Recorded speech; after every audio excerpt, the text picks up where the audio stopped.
Hope everybody's having a great start to your Monday. 44 degrees was the high yesterday, a low of 24. So we're starting to improve already out of that deep freeze we were in last week. Averages 46 and 26. Record 70 set back in 1925. Record low -10 set back in 1899. And yeah, the days are slowly but surely getting longer. Beautiful day here on the Benton Cam. We're going to have more skies like this, I think. A couple clouds overhead every once in a while, as you can see going on in the background. But overall, the sun is out. Looks like we're going to have some nice conditions as we head through the rest of the day. So it's going to be a mild to warm day today and on Tuesday. And then as we get into the rest of the week, we are looking at definitely a February thaw. Rain could show back up late in the week, potentially the way it looks with our next weather system beginning to move on in. So as we head through the evening hours in a southerly wind flow here across the region, that is going to be warming us up as we head through time.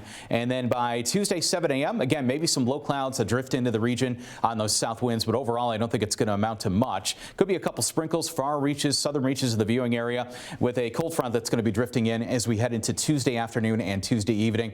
And that will take the temperature down a little, but we're staying out of that polar Arctic air, if you will. System setting up to our south is going to bring some rain to parts of the southeast, I think, as we head into Wednesday. That mostly stays away from us, though. And then as we head into Thursday, looking at maybe, again, a few clouds approaching with a weak weather system.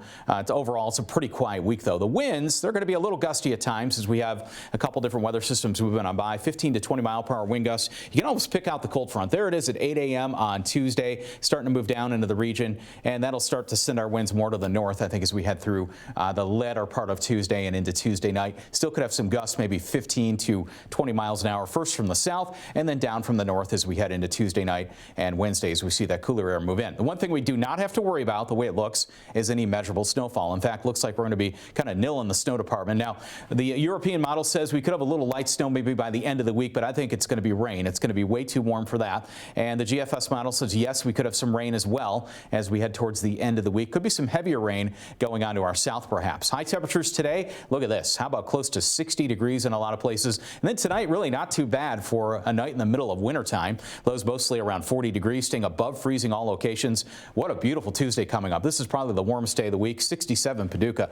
We're 65 Cape Girardeau, 65 Carbondale, 71 in Handy. It's going to be a very warm day out there. Ridge of high pressure and control for now, keeping us warm, keeping us in more of a westerly flow. Still some Canadian air trying to get in, but it's kind of getting pushed back a little bit. It's kind of the battle between the warm and the cold a little. Overall, I think the milder weather is going to win out for the most part. The next 7 days, looking at 65 on Tuesday, could approach 70. Wednesday's cooler, but not terrible. Thursday, Friday, low to mid 50s, and then some wet weather for the weekend as our February thaw goes on. Right around 50 for Saturday and Sunday. And next Monday, check that out. How about 60 degrees for the high with a low of 41?